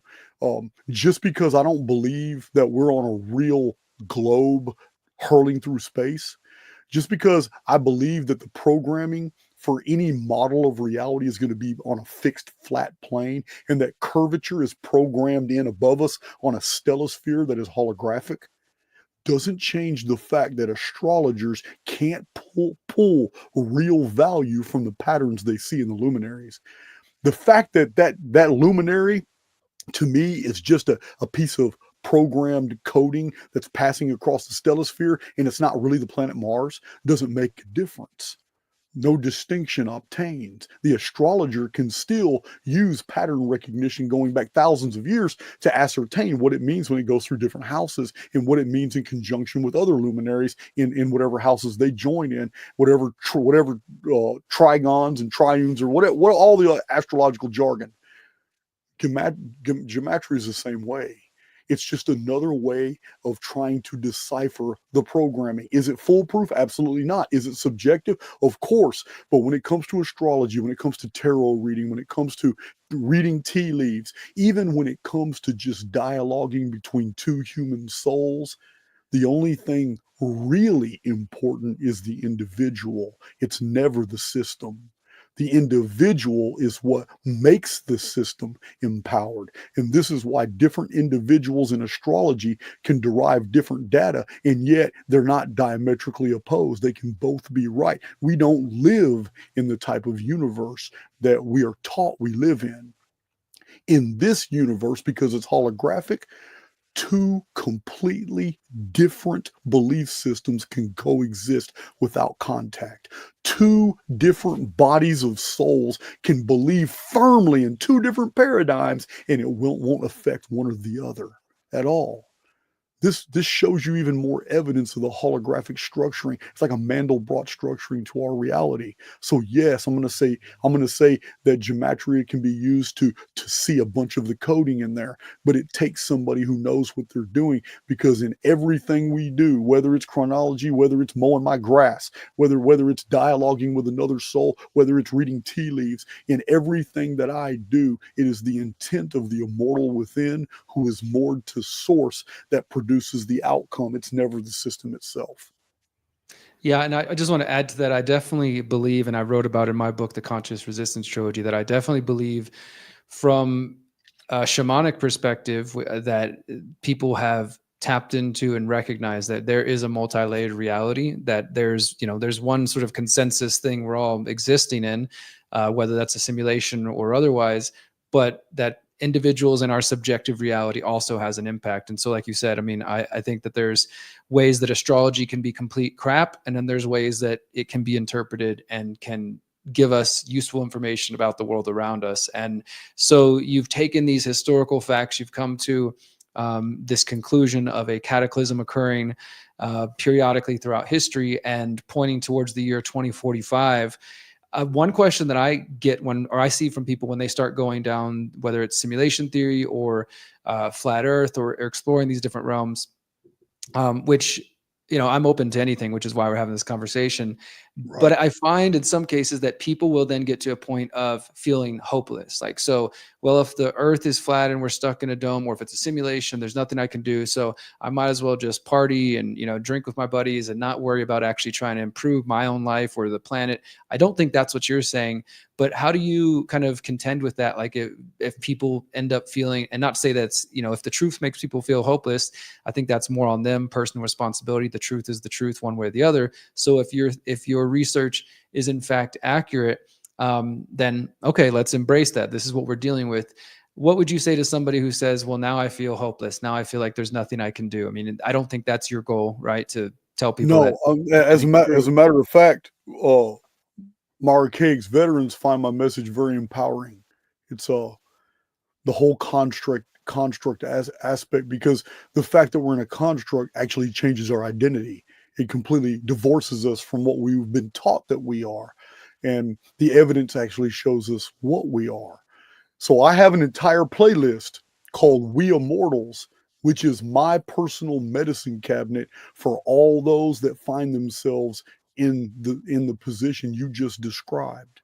For anybody who gets overwhelmed by this massive historical chronological data set on the Phoenix phenomenon, which is in the month of May of the year 2040, and then a totally separate Nemesis X object, which has its own 58th century chronology every 792 years like clockwork for 2046, which happens to also be the end of the Mayan long count. I don't know if you know this, Derrick, but in 2010 and 2011, I was already publishing that the Mayan long count is wrong. The arithmetic is an error. It does not and cannot end in 2012. I even wrote and sent charts to Jose Archaix, who wrote the Mayan factor in time in the technosphere, but because he had already made millions off his very colorful chart books, he had totally just dismissed me.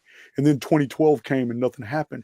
And my book started selling really good, called Nostradamus and the Planets of Apocalypse, which and Anunnaki Homeworld, which has 2 chapters on the Mayan long count showing how it factored. Because to get 2012, you have to factor the Mayan long count the way modern scholars do, not the way the Maya did. The Maya structuring was based off a common denominator of 360 days to a year. The Maya did not recognize the later Hunab of 365.25 until after a cataclysm. So when you take these into consideration, the Mayan long count does not end in 2012; it ends in 2046. So it's two different cataclysm protocols, but for the first time in history, they're both happening at almost back to back, which introduces our apocalyptic literature, because the book of Revelation perfectly describes it. And then the Ragnarok, and then the Zoroastrian prophecies on the end of the world, then Jesus' prophecies in Matthew 24 and 25. Everything makes sense. Even the Delphic prophecies that later appeared in the Greek prophecies. These are all perfectly show exactly Phoenix comes first, then Nemesis X object, 2040 and 2046, perfectly mirrored in the 2 sky dragons that visit back to back in the prophecies of Mother Shipton. She even perfectly describes what happens to our world and how oceans slip their basins. She had it down. She was illiterate and she had it down pat. And even in French scholar Mario Reading's date index, recently discovered in the quatrains of Nostradamus, he found references that Nostradamus dated a certain event to happen in the month of May of 2040, when the moon's going to turn red, when the sun's going to go dark, rocks are going to fall from the sky, and many of the cities of the world are going to be destroyed in a single earthquake. That's 2040 May. It's encoded in the quatrains. Mario Reading also found he found a reference to Nostradamus for the year 2046 that says that there will be a far worse disaster on the world scene in 2046 than happens in 2040. Every bit of this is published in my books with the sources for anybody to go see for themselves. I got multiple videos on it. No one has to buy my books. You just watch my videos. Do you think that what I often call the predator class, the folks at the top, do you think they're, or at least maybe let's say at the highest upper echelons of that pyramid, that they're aware of this, and part of the whole climate change narrative is basically sort of trying to point to confuse people with the things you're describing that apparently are on a cycle, and say that's man causing climate change, that's why we're seeing these different changes? Do you think that they're aware of this and trying to figure out some way to survive through it? I have to preface that with my understanding of basically the control mechanism that's happening today. So let me go back a little bit. First of all, I promote the idea that there is a technologically advanced civilization below us. And on my channel, I have shown evidence from different time periods when they were highly active and their activities were mistaken for the things of gods. Do you I have mean like just real quick, like Hollow Earth? Like you're talking about Hollow Earth references in that regard? Yeah, but not. I don't like the hollow Earth theory because it turns the entire center of the Earth into a hollow sphere. I don't like that. But But in but I general, have the idea of people coming from within the earth. yes, people coming from subterranean cities and all that. Listen, Derrick, there's more real estate below us than there is on the surface, and that's just a geometrical fact. You can only go in two dimensions on the surface. You can only go in two. It's two-dimensional. It doesn't matter that you can build 121-story buildings. That doesn't matter. It's still in two dimensions.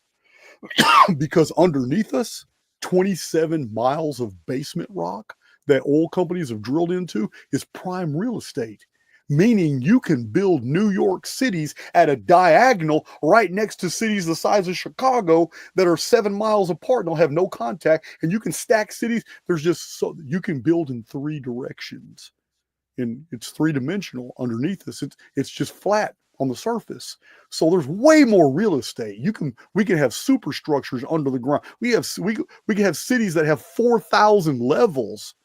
Yeah, we have all that. So we do know that they've been building down there since the 40s. We know because we've seen the giant Air Force drills that it's not even a secret anymore. You can Google them. You can Google the Air Force thermite drills that just melt through basement rock, the tunnel makers. But no, I'm speaking from the perspective of ancient legends, traditions, historical records, and many different authors in the 1800s all the way up to the 1980s that were all providing evidence. I have bookshelves full of them, of all providing. Here's William Cordes of the Sourcebook Project right here's a good one, all providing evidence of technological advancement in our world. But it seems to be when the surface makes headway and gains, it's always an assist. And the assists are always disguised. We had one in 1902, a massive assist that started all the Fortune 500 companies. We had another massive one in 1947, disguised as a Roswell UFO crash, and it wasn't. It was technological materials and hardware from underground that were given to the surface, and all this material was told to the public to be taken to Area 51 in Roswell. Never went there. It got on a military transport taken to Wright-Patterson Air Force Base, where we had our R&D development programs where we could take any materials and basically break them down to their core fundamentals and figure out how to remake them. And it was out of Wright-Patterson Air Force Base that we invented titanium, the only metal that stretches with heat and can take intense amounts of heat. Velcro, all these obscure alloys and chemical compounds were suddenly exploded in the military industrial complex as soon as the alien assist happened. And it wasn't even an alien assist. It was an assist from the underworld.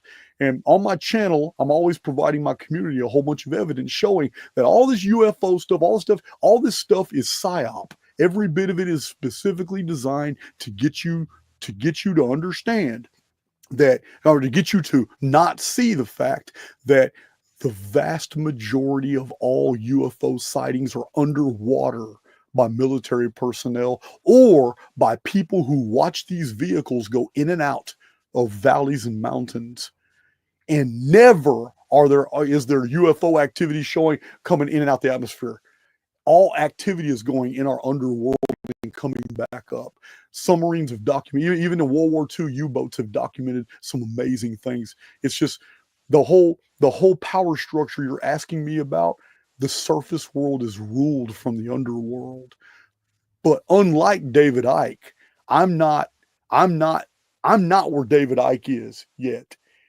His idea is that the underworld is where the surface is being run by shape-changing reptilians. And I'm not there yet. I'm a simulationist, so shape-changing doesn't even bother me at all. It's just a restructuring of coding. I'm not bothered by that, but I'm not there yet because I see our underworld being no different than humans of the underworld, humans in the underworld having cities. Because if ancient civilizations learned anything from the lessons of the past, then they knew they knew about the Phoenix phenomenon. They knew about the periodic return of the Nemesis X object.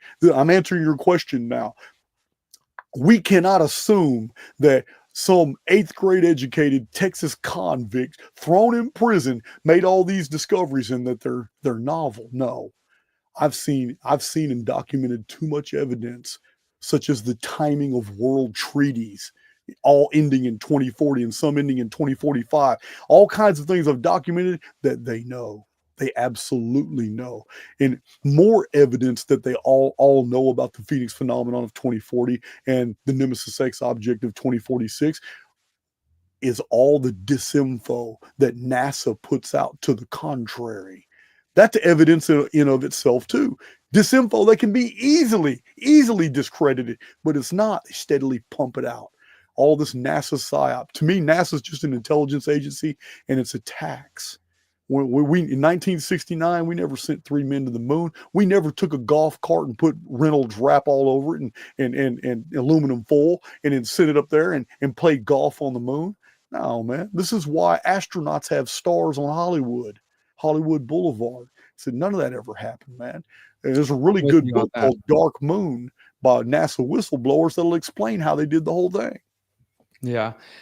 Just to let you know, Jason, I'm going to have to head out in about 15 minutes, but I'm really enjoying this conversation. And I think both of our audiences are getting a lot out of it. So, yeah. And I appreciate you also, just, the reason I'm asking these questions is because, like I said, I know some of my audience are not familiar with your work. I've reviewed quite a bit of it, so I'm familiar with your positions, but I'm enjoying you, extrapolating on them and laying them out more clearly. I'll share a few of my thoughts and see where that leads us. So as I said earlier, like I'm somebody who, and as you notice, we were talking about the Freedom Cell Network. The main strategy that I try to promote as far as solutions go, I mean, that's the thing is I try to promote solutions and help people understand whether we live in a simulation, whether we live in a flat earth or a round earth, whatever, that at the end of the day, for me, I'm trying to improve the current reality we're in right now, because I can't currently, in my own mindset, break out of the simulation. Now, maybe you have some thoughts on that. We can get into in a few moments, but I can't break out of the simulation. I can't change the shape of the planet, but at the very least, we can take this information. We can try to recognize our innate power that we were both talking about and discussing, and then do our best to improve our local community. We're not going to change the world, but maybe we can work on empowering ourselves and empowering the people closest to us, and at the same time continuing to expose the corruption in the world as we see it. For me, that has led me to journalism and documentaries and trying to ask these deeper questions and not being afraid to even have conversations like this that some people might say, oh, Derrick, you've gone off the deep end. This is, it's crazy talk. To me, it's all on the table, and it should all be on the table if we're truly interested in the pursuit of truth. And also, I just enjoy it. I have a fun time asking hard questions. I mean, I was the guy in elementary checking out books about UFOs and time travel and Bigfoot and trying to understand the world. So it's right up my alley. But I always want to try to ground it and help people understand that there are real things we can do for ourselves. And so for a moment, I just want to share about this exit and build idea, because I think that some in your audience might find it valuable, even with understanding that there's a potential cataclysm on the horizon, and what does that mean for the rest of our lives? Like I said, some people might hear that information and just be like, well, I guess I'm just going to give up. I'm going to be dead in 20 years, so there's nothing to worry about. There's nothing I should do. I don't want anybody to take that away. I think that, in fact, we should recognize the amount of power, the fact that whether we're in a simulation because we've been trapped here by, like you said, with Ike, with his reptilian or otherworldly beings or energy, as he puts it, or some God put us here in a simulation, or maybe even I've seen theories of people saying that humans in the past, that technology evolved and we created our own simulated world. So it could be that we're in a simulation. That is my position, Derrick. That humans created this simulation itself, right? Yeah. So whatever the case may be, ultimately, until we can break free of that, and I think that probably would come more on a spiritual realm than in a physical realm, I try to encourage people to exit from these systems that we see are encroaching us, because as we march towards this Phoenix event, we know that there's Agenda 2030, the United Nations, World Economic Forum, the people behind them, the Bilderberg Group, these groups that I believe are absolutely aware of this type of information. and that they are using climate change and other narratives to try to take humanity closer and closer to the AI world. I watched your video yesterday where you were talking about I think it's Diamond AI, and sort of how it's sourcing all the different AIs. And I've been playing with some of them as well and testing them, and they clearly are giving people fabricated information. I also agree with you that they're not, it's not real artificial intelligence. This is just some fake thing that they're giving the public to kind of get us comfortable with this idea. But we know that these psychopaths, this predator class, has a vision of transhumanism, has a vision of technocracy, of putting these experts at the top and micromanaging all of humanity. And so my book that I wrote in 2020 is called How to Opt Out of the Technocratic State. People can download it for free at theconsciousresistance.com/how-to. There's a free audiobook and a free PDF there. And it's just essentially my idea of like, how do we exit from these systems and start building alternative systems? Even in the event that, let's say, the cataclysm does come and everything we'd worked for is wiped out, I still believe that in the interest of fighting for not only the current generations, but the coming generations, my family is indigenous, and we've been taught to practice and pray and fight for not only ourselves, but for the coming 7 generations, and also to, know that we have our ancestors standing with us. And so I try to think with that forward thinking approach. And so to me, I don't see the answers ever coming through the government. I don't ever see answers coming through just being apathetic and giving up or being black-pilled, as some people might say. And I don't think violence is going to solve our problems either. So instead, this sort of, I guess, third path or third way that I try to promote is this building of parallel counter institutions. And if we don't see the world, if we don't see what we want to see in the world, and we don't see ourselves and our values and our principles reflected, then perhaps we should take our time and our energy and our money away from those systems and build alternatives. And so to me, this exit and build idea, I talk about it in a holistic way. So exiting from unsustainable, destructive, wasteful food systems, exiting from this coming AI technocratic matrix as much as possible, exiting from the banking system where possible, trying to avoid certain 3-letter agencies that want to take money out of your pockets where possible, that sort of idea, and just putting as much of our energy into that. And then part of that is getting land. I was originally going to get land in Texas, but I ended up doing it out here in Mexico. We have property out here now. We're building a community of like-minded people who are trying to learn about these topics and try to share and educate with other people.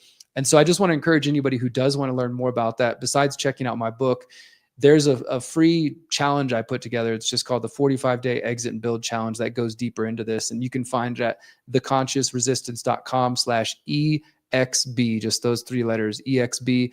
It's simple to find and to check out, because I think that even if we contend and accept this idea that there is a phoenix, there's an event, there's a cataclysm coming up, and I don't really doubt your research. I think that you've done a great job of finding so many amazing references. Even as you're talking here, I'm taking notes and kind of look up some more stuff this afternoon, that we still should do what we can to try to build the world that we know is possible. The world because the current world for me, it's not aligned with my values. It's based on, there's people being bombed to death right now. There's money being taken out of people's pockets. There's all kinds of horrible things that we see.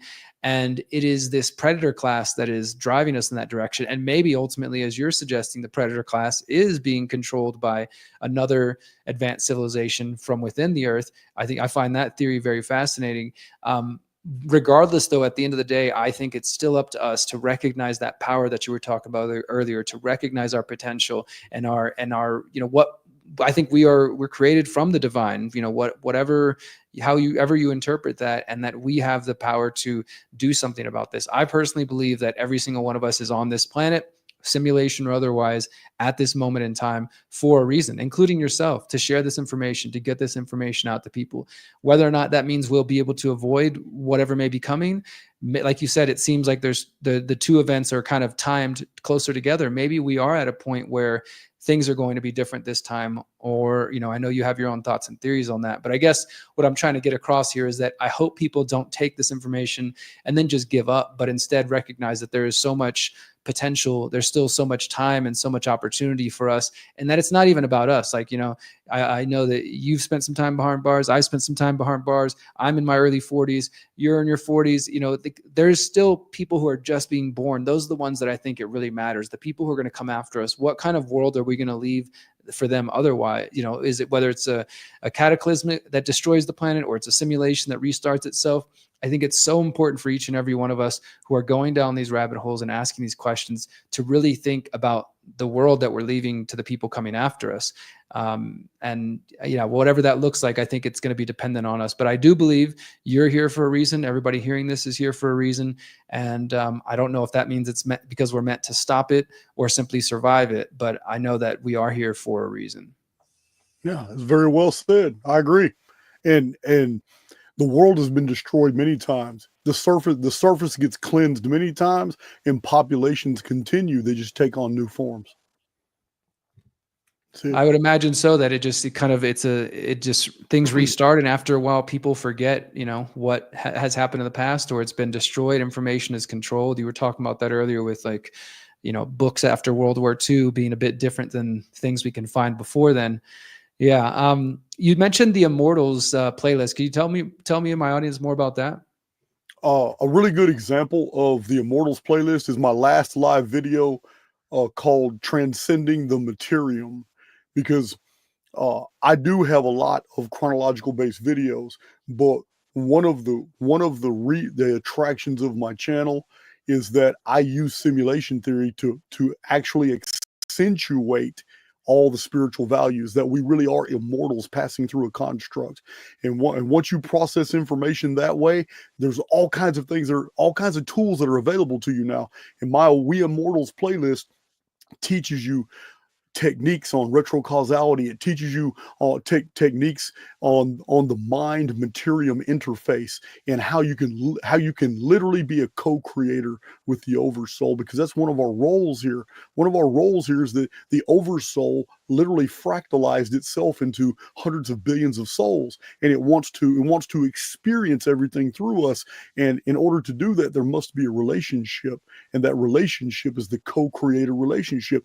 And it means that you are an architect inside of a materium that has been put here for that purpose.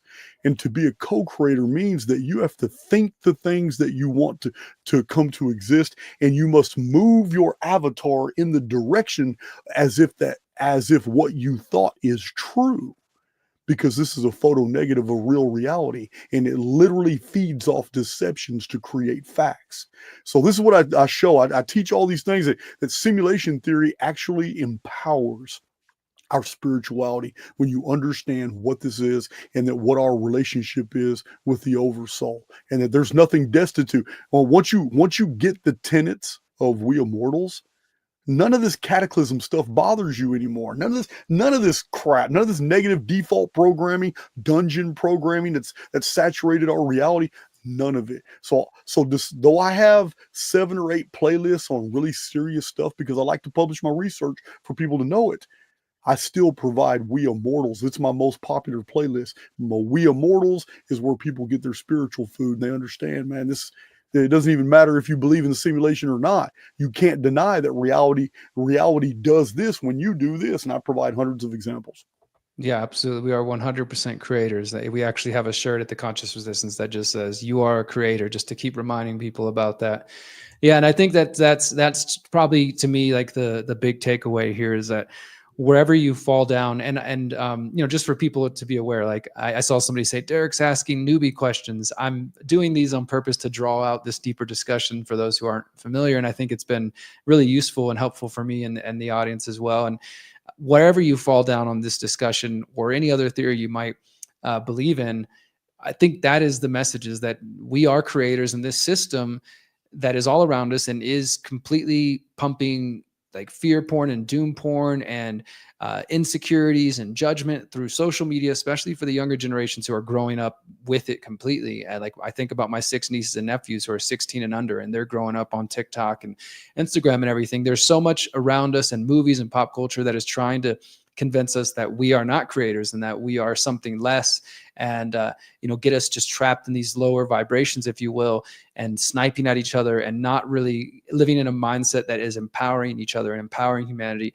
I think that's a big part of the control grid, one way or the other. Whatever your theories on simulation or the shape of the earth or anything else, that is a part of the matrix that we're living in for sure, is to dumb us down and to get us convinced that we are simply just material beings that are here one moment and we're gone, and really nothing matters. So might as well just go out and party and YOLO, live your life and not care about whatever comes next. But I think that's the exact opposite of what we should be tuning into, to recognize that, as you said a moment ago, I 100% agree that the creator is living through us. And the more that we tap into that space, then we are able to exist beyond their control paradigm and exist beyond their matrix. So I definitely look forward to diving more into the Immortals playlist, man. I appreciate you putting that out there.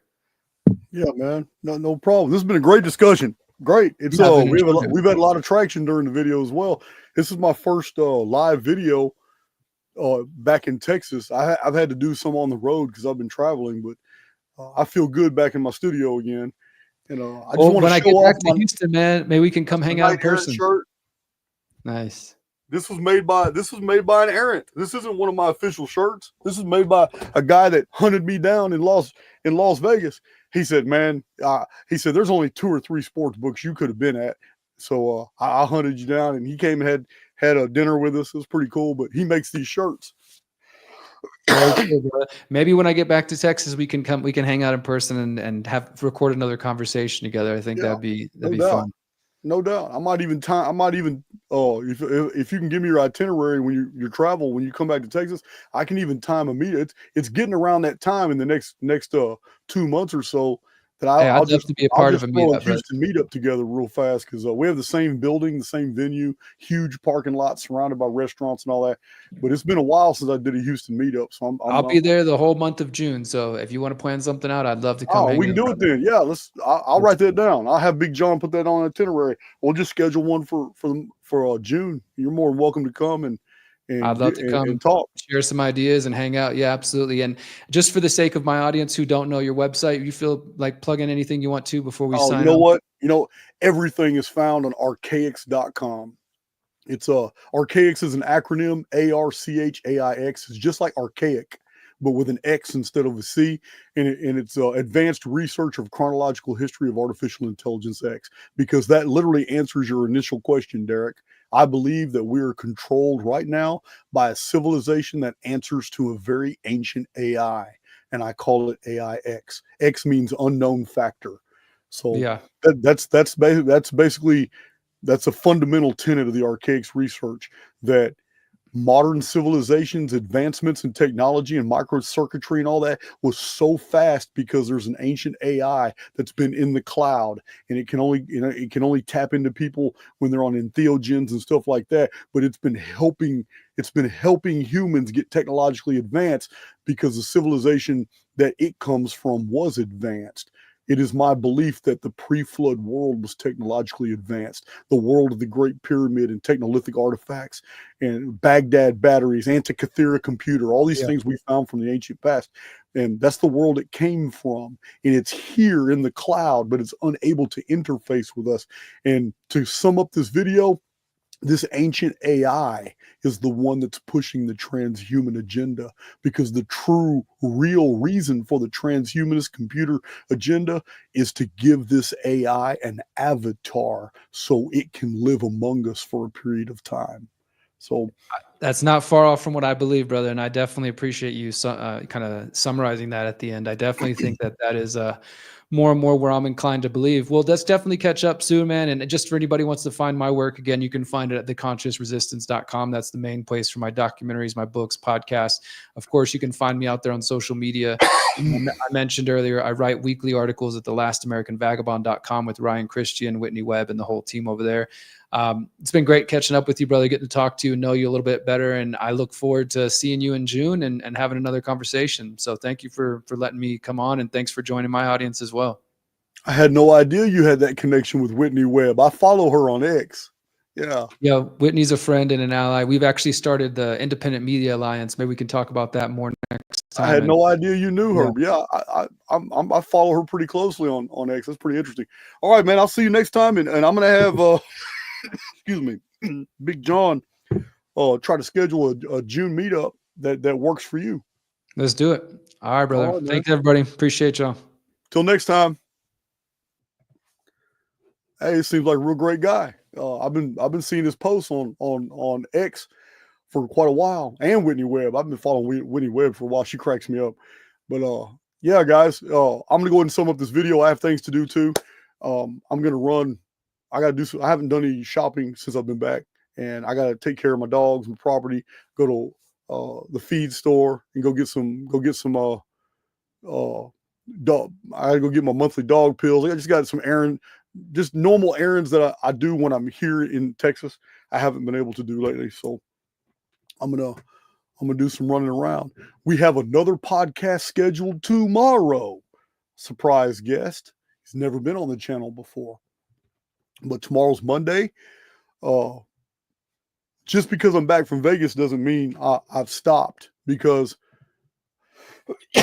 in Vegas I documented 51 live bets, or 51 games. Many of them were bet on. But as of last night, my data set is now 66 games, and there's 11 NBA games today. So by the end of the night, my data set will be a 77 NBA games. And very rapidly, I will have 100 games. And when I do, I'm going to show you something amazing and easily verifiable.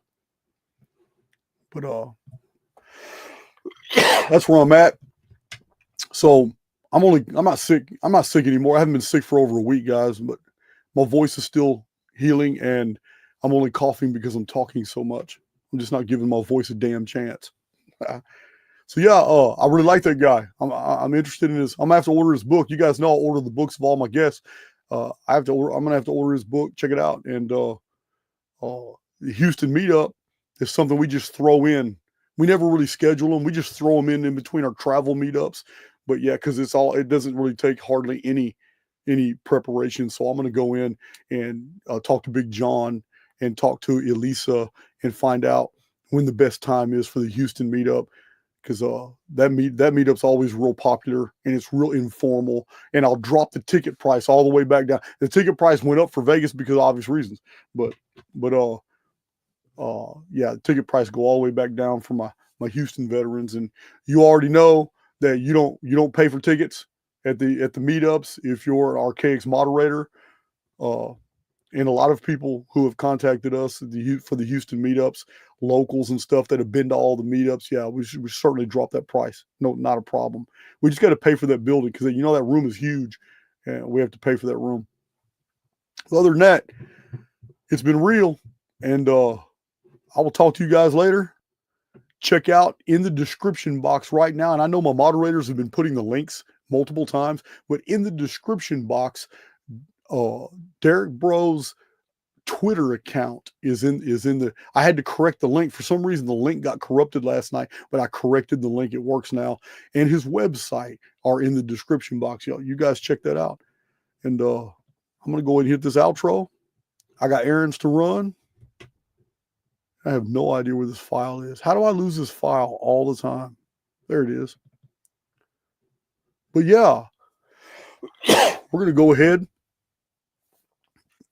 We're going to go ahead and we're going to go out with a little bit of comedy, guys, because that's what we do in Archaix. We mix it up.